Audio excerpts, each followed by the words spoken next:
ഇന്ന് ആത്മീയരായി ജീവിക്കുന്നതായ നമ്മൾ പരിശുദ്ധാത്മാവിന്റെ ശക്തിയില്ലാതെ, പരിശുദ്ധാത്മാവായ ദൈവത്തിന്റെ സാന്നിധ്യം കൂടാതെ നമുക്ക് ക്രിസ്തുവിന്റെ സാക്ഷികളായി ജീവിക്കണം, കർത്താവിന്റെ വേല ചെയ്യണമെന്ന് തീരുമാനിച്ച് ശ്രമിക്കുകയാണെങ്കിൽ നമ്മൾ നമ്മുടെ ശ്രമത്തിൽ പരാജയപ്പെടും. പല സന്ദർഭങ്ങളിലും പലരും വന്ന് പറയാറുണ്ട്, ബ്രദറെ, എനിക്ക് കർത്താവിന്റെ സാക്ഷിയായി ജീവിക്കണമെന്ന് ആഗ്രഹമുണ്ട്. പലരും എന്നെ കേൾക്കുന്നതേയില്ല, എന്നെ ആരും അംഗീകരിക്കുന്നില്ല. എൻ്റെ വീട്ടിലുള്ള ആളുകൾ തന്നെ കർത്താവിനെക്കുറിച്ച് ഞാൻ പറയുന്ന സുവിശേഷം കേൾക്കുന്നില്ല. എൻ്റെ സ്നേഹിതർ വിശ്വസിക്കുന്നില്ല, എൻ്റെ ബന്ധുക്കൾ വിശ്വസിക്കുന്നില്ല. ഞാനൊരു കാര്യം പറയാം, ഒരു സത്യം നിങ്ങൾ മറക്കരുത്. നിങ്ങൾ പറയുന്ന വാക്കുകൾ അവർ വിശ്വസിക്കുകയില്ലായിരിക്കാം, എന്നാൽ നിങ്ങൾ ചെയ്യുന്നതായ പ്രവൃത്തികൾ, നിങ്ങളുടെ പെരുമാറ്റങ്ങൾ കണ്ടുകൊണ്ടവർ വിശ്വസിക്കുവാനിടയാകും. എന്താണ്? ഇംഗ്ലീഷിൽ നല്ലൊരു ചൊല്ലുണ്ട്, action speaks louder than voice.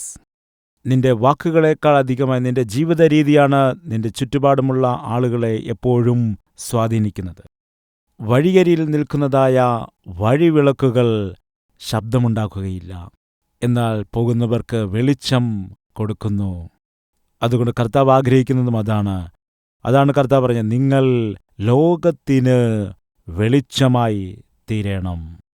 നിങ്ങൾ ആയിരിക്കുന്നതായ സ്ഥലത്ത് അനേകം ആളുകൾക്ക് വഴി കാട്ടുവാൻ ഇടയാകണം.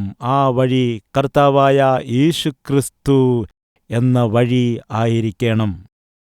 അതാണ് ആത്മീയത. അങ്ങനെയാണ് കർത്താവിന് വേണ്ടി ജീവിക്കുന്നതായ ജീവിത രീതി. അതാണ് യഥാർത്ഥ ആത്മീയത.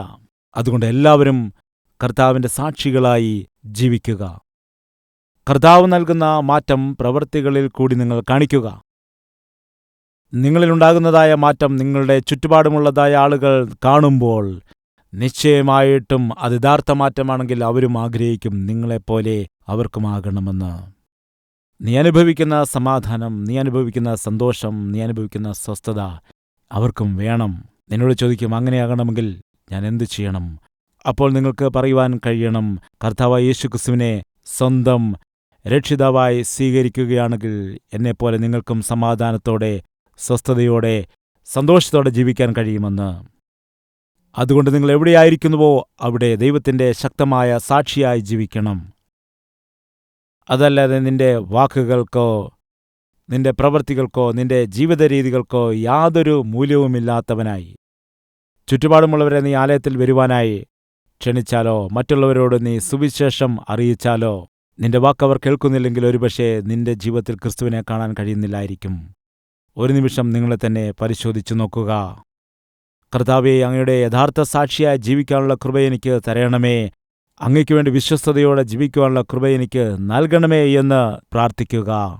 ഇങ്ങനെ ആഗ്രഹിക്കുന്നവരുണ്ടെങ്കിൽ ഒരുമിച്ച് ഇപ്പോൾ തന്നെ നമുക്ക് പ്രാർത്ഥിക്കാം.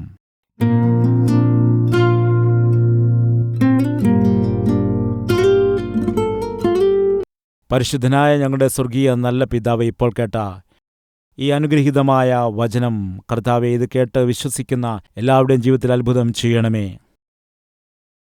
മിര്യാമിൻ്റെ ആത്മീയ ജീവിതം ആരംഭം അത്ഭുതകരമായിരുന്നു. സഹോദരനെ രക്ഷിക്കുവാൻ കഴിഞ്ഞു. എന്നാൽ അതിനുശേഷം തൻ്റെ ജീവിതത്തിൽ വന്നതായ പിന്മാറ്റം അനേകർക്ക് ദോഷമായി തീരുവാനിടയായി. കർത്താവേ, ഞങ്ങളുടെ ജീവിതത്തിലും പലപ്പോഴും അങ്ങനെയാണ് സംഭവിക്കുന്നത്. ഞങ്ങളുടെ ജീവിതത്തിൽ സാക്ഷ്യം നഷ്ടപ്പെടുന്നതുകൊണ്ട് പലർക്കും ക്രിസ്തുവിനെ പരിചയപ്പെടുത്തുവാനോ ക്രിസ്തുവിൻ്റെ യഥാർത്ഥ സാക്ഷികളായി ജീവിക്കുവാനോ ഞങ്ങൾക്ക് കഴിയാതെ പോയിട്ടുണ്ട്. ഞങ്ങളോട് നീ ക്ഷമിക്കണമേ. ഈ ദിവസങ്ങളിൽ അത്ഭുതകരമായ ആത്മീയ ജീവിതം നയിക്കുവാൻ ആവശ്യമായ ദൈവകൃപ കർത്താവെ ഞങ്ങളിൽ ഓരോ വ്യക്തികൾക്കും നീ നൽകുമാറാകണമേ. കർത്താവിൻ്റെ കയ്യിൽ നല്ല ആയുധങ്ങളെ ഉപയോഗിക്കാൻ ഞങ്ങളെ സഹായിക്കണമേ. അതുപോലെ ഇപ്പോൾ പ്രാർത്ഥിക്കുന്ന ഓരോ വ്യക്തികളും നിന്റെ സാക്ഷികളായി നിന്നോട് കൂടുതൽ ചേർന്ന് വസിക്കുവാനുള്ള കൃപ നൽകണമേ. അതുപോലെ അന്ത്യശ്വാസം വരെ നിന്നെ തന്നെ സേവിച്ചുകൊണ്ട് ജീവിക്കുവാനുള്ള കൃപ നൽകണമെന്ന് യേശുക്രിസ്തുവിൻ്റെ നാമത്തിൽ അപേക്ഷിക്കുന്നു പിതാവേ. ആമേൻ.